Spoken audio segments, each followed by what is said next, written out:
In an ever-changing world, there is a demand for a voice, which echoes the thoughts and yearnings of the common man. That voice comes with truth. It's a voice of justice, and ultimately, the voice upholds peace. The Voice is Building Bridges, your radio advocacy platform aimed at building trust and fostering peaceful coexistence among communities, ethnicities, and groups. Building Bridges comes up every Wednesday, 11 a.m. to 11:45 a.m. on J11.9 FM, an initiative of Take and Peace Desk with support by Bread for the World.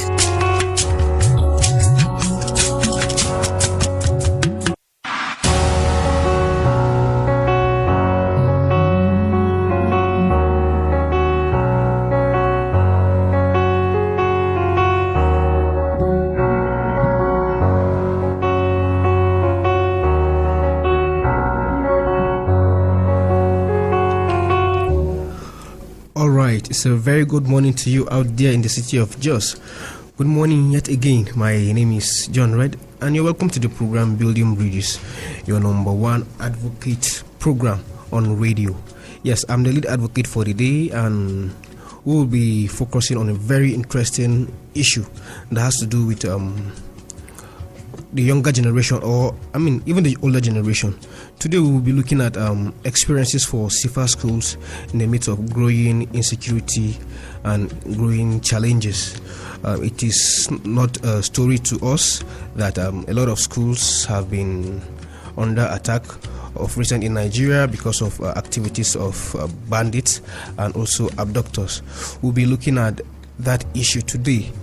Now, after the Chibok schoolgirls were adopted in 2014, the federal government in Nigeria launched a safer school initiative to better and protect students in schools.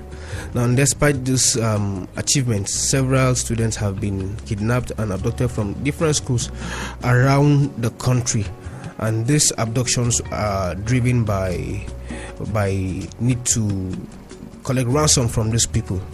Now, many have wondered why the problem persists and why would students be prime targets of abductors. Now, this heightened doubts about the feasibility of the initiative, coupled with several allegations, have been made about the management of the funds embarked on the initiative.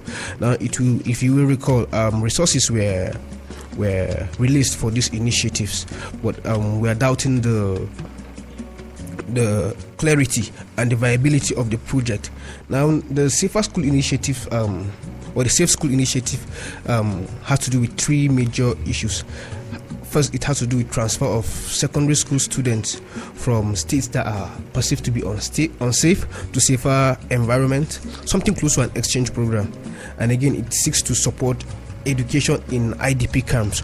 We are aware that Nigeria has over 10 million displaced persons, and there are children, or there are children of schooling age in those communities, in those camps. Now, again, how do they cope with education? That's one of the initiatives of the safe schools. Now, again, there's a pilot safe school models, which include community mobilization. And these are the three indices for the safe schools. Now, looking at that, the Safe School Initiative kickstarted or was launched in Borno, Adamawa and Yobe State almost in the same year, which is 2014. Now, recently we have had cases again coming up from Kaduna State, where students are being kidnapped. We have had cases in Niger, and we have also had cases in Zamfara. And all of this have been a bane to our society. Now, we are aware, like I will say again, that education is the bedrock for every society, and without education, our society will not or cannot move. Now, this is why we are coming up with this edition of Building Bridges to harness possible solutions and to also hash out the issues. Why are schools and students prime targets to these abductors? Now, this comes with various effects on education across our communities. Again, let's look at it from this way. Available statistics shows that nearly 6.3 million, or 60% of the 10 million Nigerian out-of-school children live in the north. Now, 60% out of school children live in the northern part of Nigeria, and that is where those kidnappings are prevalent. Again, when we look at statistics given to us, we find out that the north is 30 times greater, has 30 times greater percentage than the southeast with 60%. Now, and this affects girls and also boys in these places. So we'll be looking at that.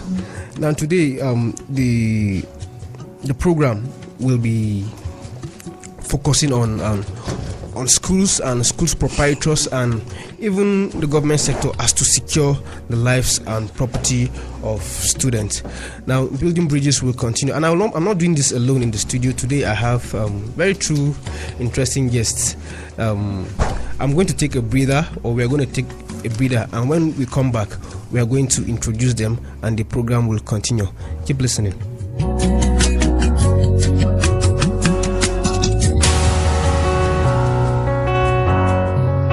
In an ever-changing world, there is a demand for a voice, which echoes the thoughts and yearnings of the common man.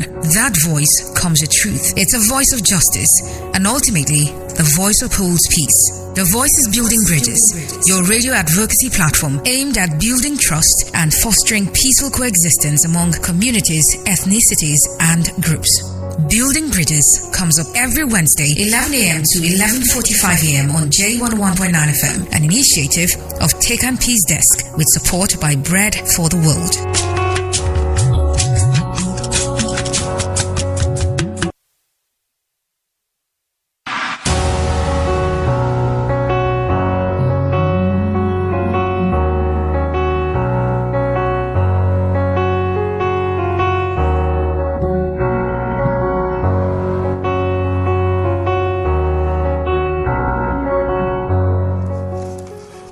You're welcome back from that short breather. I had to take that to allow us settle in the studio. Now, again, good morning. The program is still Building Bridges. Like I read out the statistics earlier and the summary later of what we'll be discussing today. I'm not doing this alone. Like I've said, I am here in the studio with two interesting personalities. One of which is a mother and an educator, a seasoned one for that matter, to me. And she's a very big stakeholder on the plateau when it comes to education. I'm going to allow her to introduce herself. Welcome, ma. Thank you very much. Let's, our listeners want to know your name, and let me allow you to do that. Yeah. I'm Mrs. Ishaya Nji Laraba. I'm the principal of TCNN Staff Secondary School, Bukuru. I'm happy to be here. Thank you very much. Yeah. We are glad to have you. Thank you. Okay. Good morning, my dear listeners and people in the my guests in the house. I'm Christopher Emmanuel by name. I'm representing Salene High School.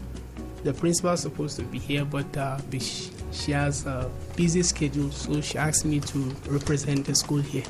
Thank you. Thank you very much. It looks like all schools are being governed or managed by mothers now. Almost every mother is a principal. And interestingly, my mother too is an educationist, so it's a good one for us. Yes, so I'm going to start on a soft note from Mrs. Laraba Nji. So, ma, having been a teacher for long, let's hear from your experiences as a teacher. First of all, how has the journey been for you in the educational sector, and what are your experiences? Let me just start from there. It has been very interesting. I love teaching. I love children, and it's my passion. I found it as a life achievement. When you are involved in molding the young ones, you are molding a generation. Sure. And you impart lives, you see them growing, becoming people in the society, and when you look back, you are grateful to God that you are part of what God has done in their lives. Interesting. So for how long have you been in this sector? I've been teaching for 32 years now. Wow. I'm sure some people listening weren't born yet, but that's a good one. Yeah. So, Mr. Chris, let me hear from you. What's your experience as an educationist? Okay, excuse me. Honestly speaking, I see teaching as one of the best, if not the best profession a man's supposed to be proud of. Okay. Why do I have to say that? Education is very important. We all know that education is the bedrock to development in any society. Any society that needs to grow, to develop, needs a very strong educational institution.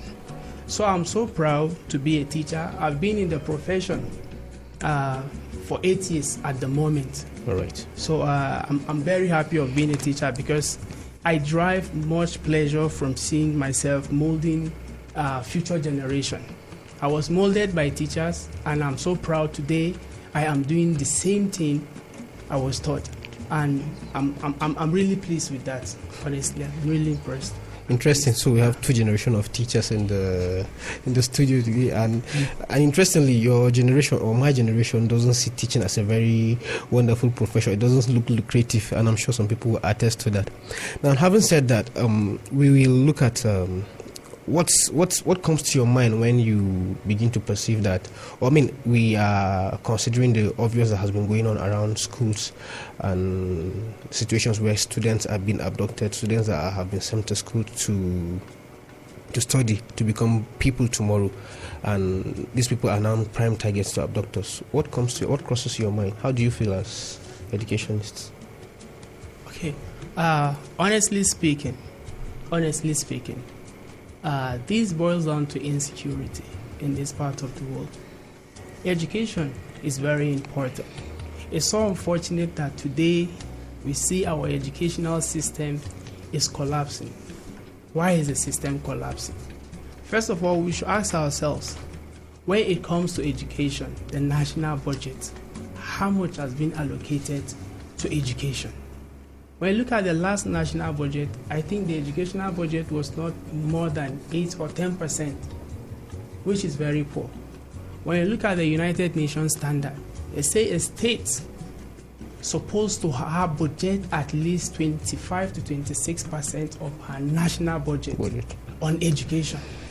But in our country, the situation is reversed, is the case. That in itself has set a serious problem in the educational system.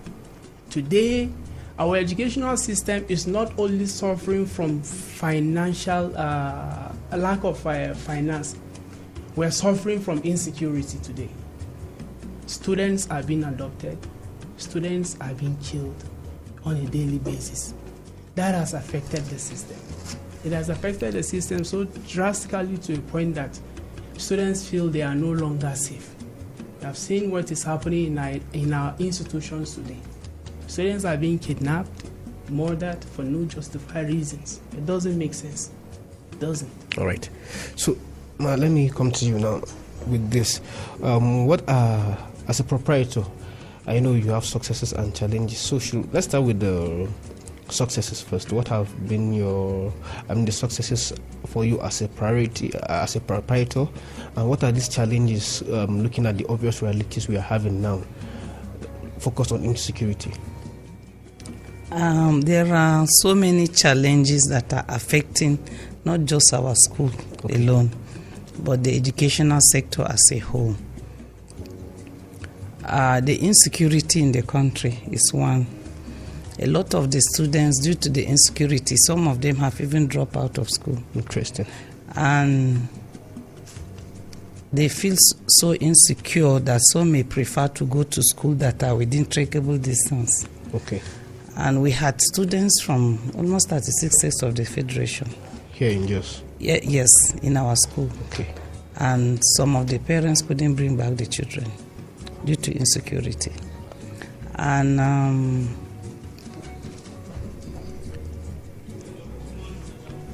it has affected indirectly to performance. Okay. Students are traumatized. You know, sometimes when we're in the school, when you just hear a loud noise, bam, You see people start running up and down. Okay. A parent came to the school, was asking me, are you soldier? Because the slightest noise, I will shout, what is happening there? Just to be sure we are being very conscious of the insecurity situation. Because in case of insecurity, if you are able to be very sensitive, yes, you could salvage the situation in good time. True. So the students are traumatized, and emotionally too. Fear is everywhere as a result. Some of these youths think the only way they can help themselves to emotionally stabilize is to take drugs. So you have to work very hard, and you guide them, be approachable and listen to them, yes, most of the time in case they are exercising any measure of fear. And we schools should work hard to develop a security network, okay, whereby everybody is put on the alert. Okay. The security men, the teachers, the students themselves. Yes. So that if they notice any movement that is not normal, they should approach the school authority, so that outsiders don't intrude into the school and making the whole security system porous. Interesting. I like that part. Now, looking at security, we also have emergency cases whereby you can have flood, sometimes you can have fire disasters. Are schools beginning to incorporate issue of emergency drills or safety drills for students? Yes, we have clubs, we have safety clubs. Okay, interesting. Where students are drilled on fire security. Wow. And we have fire equipment in the school. We invite professionals from outside to come and demonstrate in case of emergency. How do you control fire outbreak and things like that? And we liaise also in the other area of security with security agencies around. All right. We are fortunate to have the mounted troop, the inter-terrorist squad, yes, the police surrounding the school. All right. So we communicate often, and they've been very helpful. So schools should maintain a relationship with the security network or agencies around their area. Thank God for the PRCE. This community policing they've been very, very useful.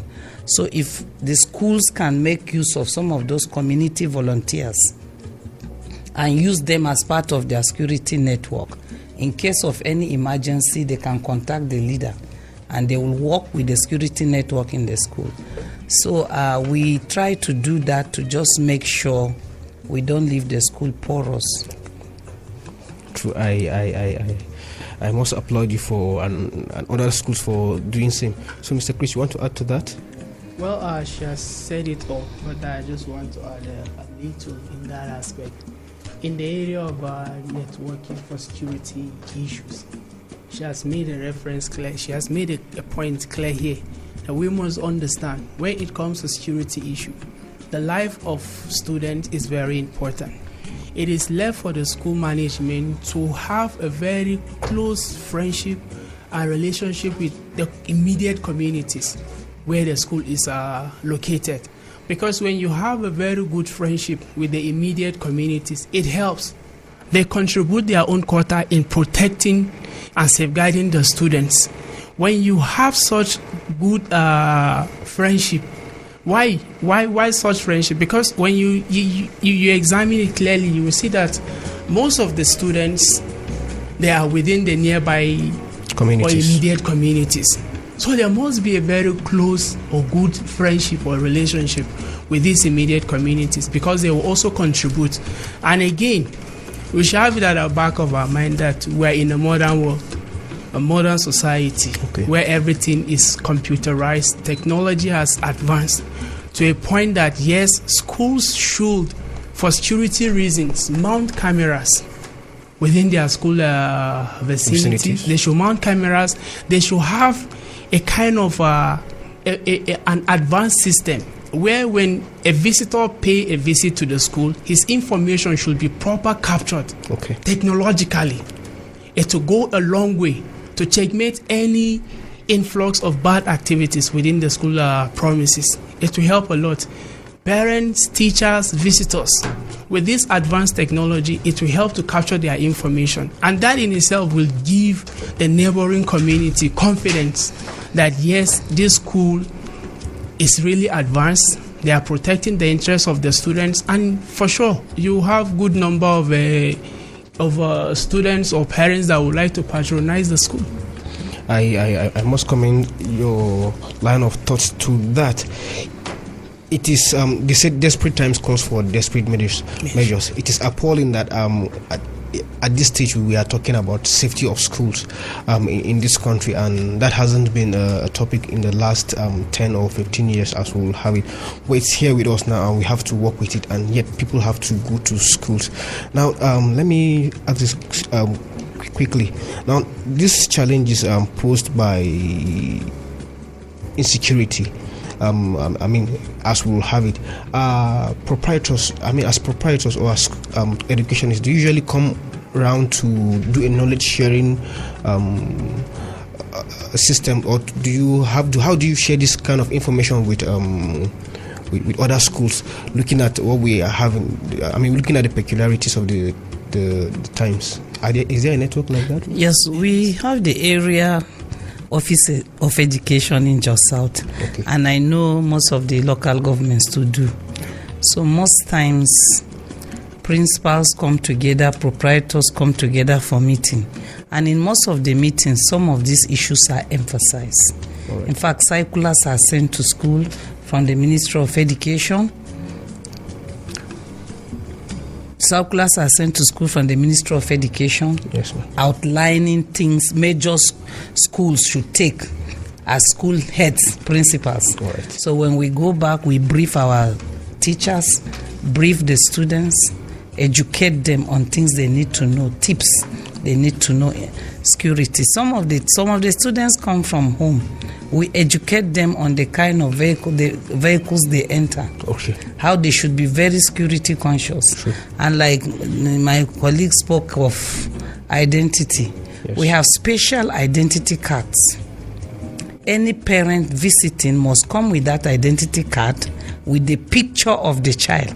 Interesting. Before such a parent will be allowed to see, because the situation has become very bad that very bad. We cannot take chances. And the ministry is doing a lot, especially the Jos South area office a number of times have been giving us instruction that comes from the Ministry of Education on tips on how schools should be very much aware when it has to do with security. Okay, so how regular do you hold these meetings? Do you do them monthly? Or? It's monthly. In fact, we'll be having one tomorrow. Interesting. Of all heads of school, principals. Interesting. Sometimes struck the proprietors. And I'm sure if your colleagues are listening, they will be attesting to this. Yes. So responsibility of safety of schools, like we have said, is not limited to only school principals. Parents too have a large stake in that, and communities where schools are situated have a large stake to do that. Now, I want us to look at the safer school initiative by the federal government. Now, we are aware that in 2014 and 2015, the federal government was suggesting that regions whereby schools, students are unsafe to go to schools will be, students from those places will be moved to other states that are safer. Now, we haven't seen that being done. Can you... Yeah, in places like Maiduguri, yes, I was reading it on NED, and the work the governor is doing. Some of the schools that are in vulnerable areas were moved into the cities, okay, and merged, and they are attending schools here. I know the issue in Plateau is not so bad, yes, bad. But I think Maiduguri is a typical example. So if the schools are not safe where they are, the proprietors should devise a means of making the school safe. All right. Yes. Interesting. So if you are just joining us on the program is still Building Bridges, and I've been discussing with Mrs. Larabai Inji, who is the principal TCNN Staff School Bukuru, and I've been discussing with Mr. Chris Emmanuel, who is a teacher and an educationist with Selene High School here in Kabong. Now, time check is 11:25, and our phone lines are open. You can be part of this program by going to our Twitter handle at @TechandPeaceDex. Let's get your thoughts and comments, and you can also be part of it on Facebook. Let's get your thoughts. Just go to @TechandPeaceDex, send us your information, and we'll be glad. Your comments and your questions, and we'll be glad to take it. You can call the number 09055666699. Let's hear your thoughts on what we're discussing. And again, you can call the number 09098848848. We'll be glad to take your comment and your thoughts. And again, let me ask this question. Now, looking at these initiatives by schools and also by the government, going forward, we should be guided by a lot of security tips, or we will be guided by a lot of security tips. Now, what are the impacts of insecurity as to education as we have them now? Because insecurity has caused a lot of fracas, within the educational system. What are some of those challenges that we've experienced? As teachers that you've observed. Okay. Honestly, you have just asked a very tedious question. What we must understand is this insecurity has created a serious problem in our educational system. First of all, look at the academic calendar. Once there is insecurity in institution or in a community, it affects the entire academic calendar that has been prepared by the institution. Look at the instance of what happened in a private university in Kaduna, where students were kidnapped. Greenfield University. The Greenfield University in Kaduna, where students are being kidnapped and murdered. 5 students lost their life through these incidents. Now, you will have it at the back of your mind that yes, with this insecurity, you don't expect the students to remain in school, because the question will be, who will be the next victim? True. Students definitely will leave the school. The school authority will be left with no choice than to suspend the academic calendar, pending on when security is improved. So that in itself will affect the academic calendar. That is one. And secondly, you should also have it at the back of your mind that once this academic calendar is suspended, students will become more like idle students. Why? Because the academic calendar is no longer in session. The academic year is no longer in session. Students become victim of society, of social vices in the society. That is why when you look at the system, you will see gradually we're having rise of cultism activities, gangsterism, prostitution, kidnapping, rising on a daily basis. So why?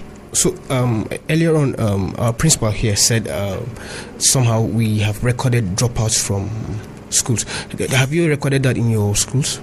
Well, in my school at the moment, I would say no. Why? Because the school is situated in an urban center. All right. Where to some certain extent security is systematically guaranteed, compared with schools that are located in remote areas. All right. Yes. So I want to take us on that, because we have recorded a lot of dropped out, like I've said, in places like Maiduguri, Yobe, and even Adamawa State. Although I'm yet to get the exact statistics of that, and when we get it, we'll bring it on air for you. Now we have our first caller calling in. Let's get his thought. Hello. Hello, good morning. Hello, good morning. Let's get your thoughts quickly. Yeah, my name is Haji Slim. I'm calling from Abatua. Haji Slim from Abatua. Yeah, you see, the problem we are having, what is the requirement of school owners? For example, look at Plateau. It's not well fenced. All right. You understand? Yes. Bushi, last time we heard that they went and kidnapped students from there. Yes. You see, the school, you collect money from students. They pay school fees. You're supposed to secure the school. Yes. This is not how the missionaries started the school. Okay. the people that will borrow the school from them. This is not how they do their things. Okay. We Africans, we have to learn that anywhere is available for somebody to be well educated, that place needs to be conducive for that person, for a learning center. But we neglect all these things because of our selfish interests. Right. And you see, look at what our Memoko is doing in University of Jos, making the place very nice for students to be able to learn. But what about Plateau? What about so many universities? The government are not ready. Look at our primary school, secondary school, government school now, we can't go. Always on strike. And this is not how the missionaries left the school for us. We can't manage it. The private market, look at how the private are. Please, the government should do the needful. Things are getting out of hand. All right. Please. Thank you very much. Thank you very much, Haji Slim, for that. Well, Haji Slim mentioned that schools, why we record some insecurities in this part of the country is because we have schools who do not have fences around.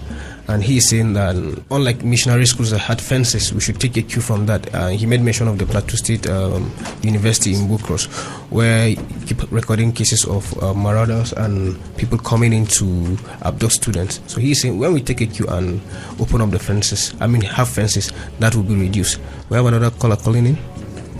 Hello, good morning. Morning, sir. Please, can you turn down the volume of your radio set, please? Yeah. Can you hear me now? Yes, please. Let's get your name and your thoughts. Good morning. Okay. Good morning. My name is Jonathan Walaka. All right, Jonathan. I think in my... Hello? Please, where are you calling us from, Jonathan? I'm calling you from Rayfield. All right. Thank you very much.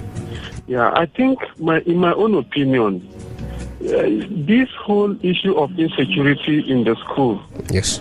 The idea of fencing school or fortifying school or relocating students from one school to the other, I think for me it's not the main issue that the country should be looking at the moment. There is a fundamental security issue in the country. True. And every blessed day you have new set of aggrieved people that come out to make different demands. Now, if these issues are not being addressed, how are you sure by the time you fortify the schools, another new set, more sophisticated than the fortification of the school, will not come in to break those barriers? And mind you, at the moment, the criminal element in the country or terrorist organizations, they have put in most of their concentration in schools. What if tomorrow they begin to go to hotels? What if they change their strategy and begin to visit offices? What if they are going to market areas? I think the presidency and the government of this country need to sit down and address this issue. They have been so complete about this matter. And people are dying on a daily basis. It's not about students. Anybody can be a victim. All right. Myself can be a victim, you can be a victim, anybody can be a victim. True, Jonathan. Okay, at the moment, I'm not a student. I know you are not a student as well. But this criminal element can also target your own aspect, your own area. So what I would suggest, if the powers that be are actually listening to this radio program, is that the fundamental security issue should be addressed. Our leaders should say the truth. They should come out and address this matter. There is no how a security situation can keep on, getting worse on daily basis. Even if it's in a family setting, you can settle it. Let alone a country. We have security outfits. The presidency is there, the governors are there, the police are there, the soldiers are there, and yet every blessed day crimes are being perpetrated, and you cannot arrest anybody. All right, it Jonathan, is appalling. thank you very much. Let's tell us the truth. Thank you very much. Thank you very much, Jonathan, for your perspective there. He made a very good assertion. His point is clear that this responsibility shouldn't be vested to schools. The government should take those responsibilities. But again, in a situation whereby government is not coming forward, should we fold our hands and not do nothing? That's what we are trying to suggest on this program. Let's get another call. Hello, good morning. Sorry, we missed that. Hello, good morning. Sorry, our phone lines are jamming. You can do well to call us back again. You've had his comment, or if you had your comment. Well, let's get more calls and we'll respond. Hello, good morning. Good morning, sir. Good morning. What's your name and where you're calling us from? Mazu Krafo from Arujuku in Abia State. Another educationist. Mazi, let's get your thoughts. Yeah, glad to hear from you, Mazi. you live long, sir. Thank you. May you live long too. Amen. God bless all of us. All right, let's get your thoughts, Mazi.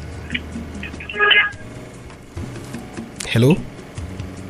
Hello, I'm with you. Yes, but let's get your thoughts, Mazi, on what we're discussing. Sorry. Hello? Sorry, Mazi, you may have to do well to call us back again. The line seems to be breaking. And interestingly, I would like to get the thoughts from Mazi Patrick Okorafo. I would want to get his thoughts on this. He's a seasoned educationist. All right, we have another call coming in. Hello, good morning. Hello? Hello, good morning. Good morning. Please, can you move away from your radio set? There's an echo behind. God bless you for this week. Thank you very much. And please do well to so much. Turn down the volume of your radio. For bringing the principal into this program. All right. Madam, you are welcome. I am Reverend Bright from Bocos. Oh, thank you very much. The government is not serious about this issue. They are very, very lukewarm. And if you look at it, their action, it seems the reverse is the case. Please, thank you for what you are doing in that school. Thank you very much. The people's children in that school. I have come to that school to see what is happening, to preach the word of God. Mama, thank you very much. Thank you very much. All right. God is continuously protecting you and those children. The children upon your hands. Amen. Mama, thank you very much. Thank you. God bless you. Thank you very much. All right. Thank you very much, Reverend Bright from Bocos. It seems he has had a good connection with your school and he has been singing praises to you. Good job you've been doing there. Yes, we have another caller, please. Hello, good morning. Hello, good morning. Yeah, good morning. What's your name and where are you calling us from? Charlie Stainless, calling from Kubaru Salamaki. Charlie Stainless. Good to hear from you. Let's get your thoughts. I want to talk on the issue of insecurity in Nigeria. Okay, can you limit it to schools? Hello, I want to tell you, the government of the day, they don't have the interest of the masses at hand. This issue of insecurity, I believe they know how to go about it. People are dying every day by day. And before this government comes to power, they promise they will stop the insecurity. They will do this, they will do that. Now things are getting worse. See, I want to tell you, it is a very big sin to God by electing APC into power. When we are praying, come 2023, God will see Nigeria through. This is an opener to Nigeria. They should be wise not to elect this government into power again. Nigeria has suffered a lot. People are dying every day by day. All right. And they don't want to stop it. They know what is going on. They know how to stop it. And they know people behind this. They don't want to stop it. But one day, God will see Nigeria through. Thank you and God bless. Thank you very much, Charlie. So, Charlie, I want you to call us back again. I need you to limit your conversation to schools. I know probably you have children or you have people around you going to schools. What are some of these community interventions you think we can do to make our schools safer? Yes. So, now I'm going to allow you to make comments on what our callers have been saying. Well, the issue of security is not a one-man business. It's supposed to be a collective business by the government, the community, the traditional rulers, the whole society. Yes. And we should know that this issue of insecurity is not peculiar to Nigeria alone. Okay. It's a global phenomenon. True. And countries are finding ways in which to cope it. If you go to Chad now, there's secession, there's problems, Cote d'Ivoire yesterday. Yes. So it's all over. So the government alone cannot do it. Interesting. There must be a collective responsibility of communities, individuals to come together to see how we can fight this dragon. Thank you very much. Yes, and Chris, you want to make a comment to that? Okay, one of the callers raised an important point, which he said, even if you raise fence on institutions, build fence around institution, that doesn't guarantee security. He's very right. Why do I say he's very right? Building fence, especially in higher institutions, first of all, you should look at the land masses. Higher institutions occupy large land masses. That even if students are being kidnapped, all you need to do is just run inside the bush and then disappear with them. Security need to be tied up. Security men need to be mounted in these institutions. They should be mounted not to threaten the students, but to protect the students. Okay. That is why I earlier said institutions must have a good rapport in terms of friendship with communities, because communities play a lot of role in this aspect. They play a vital role. So I'm going to ask you too now. Have you had contact with your various communities as to how to better secure the schools and even some other benefits that will come to the school? Let me go on to principal, please. Yes, the two Meangwas in Rahul Kana and Guratop. Oh yes. There's a security meeting that goes on. Okay. And sometimes we contribute some little money to see how we can reinforce what they are doing. And all is geared towards cooperating together to see how we can secure that place. True. Yes. I must agree with you. Please, before I respond to you, let's get this last call for the day. Hello, good morning. Good morning, Mr. Jones. Good morning. Is that Radio Mama 2? Yes, Madam Queen from Abbas. Madam Queen, glad to hear from you. Quickly, you have just a few seconds on this program. All right. I greet your girls in the studio. You see, the way education is going in this country, I am not happy, and I want to put some blame to the teachers as well, right. Because teachers are the mother of education. When you cannot talk about education without the teachers. But the way things are going, the way the politicians have bastardized education, they don't see it as anything, and the teachers are not talking. It is very, very unfortunate because the teachers they suffer to train the students, and when the students get to school, look at what is happening. They don't even allow that. They don't want education to stand in the country, and even when the ones that manage to graduate, there is no work for them. Students are just busy working on the streets, and teachers are not talking. I want them to come out and talk, and we will back them, because when they take their time to suffer, to read, and to make sure that these students become something so that they will fight, they will give back to the society, and we are not seeing it. It's very, very unfortunate. So they should rise up to the occasion. That is my take, and I want to greet them for all their labor. It should never be in vain by the grace of God. Amen. Thank you very much, Madam Queen. That's a very punchy one. And I must comment, she just brought a different light to it. That teachers in Nigeria are sleeping, are not reacting. She just said that teachers should begin to front for jobs for their students now who have graduated. So she wants to hear these teachers speak. That's what she's trying to say. That teachers should be on the front line of a lot of protest or a lot of activities now. So we will have to come back next week by the grace of God to further this, because we're just scratching the surface. Now, looking at the comments and what we've garnered a lot, what can you tell us about what will be the ripple effect when we have a lot of children out of school? What's the future for us? That again boils down to what I've said earlier on in the area of social vices. Okay.